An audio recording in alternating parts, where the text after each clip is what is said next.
Hello everyone, this is Devin Davis from Weatherford BMW's Genius Team, here to talk about the new automatic doors on the new BMW 7 Series. Let's get into it. So, to start from the inside, on each end here, you're going to see a little car with an A and then the door opening up. Same on this side as well.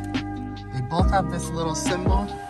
All you do is a quick tap and you will watch the door open up. Then you can get out. We'll also do a tap here and it'll close. Now, if you want to open it up from the outside, each door has this little button with a light here. You push this whole thing in. The sensors will sense how close it needs to open. And boom, it'll stop and then you can get inside. And that's it for today's Genius tutorial. Again, my name is Devin from Weatherford BMW. Can't wait to see you again.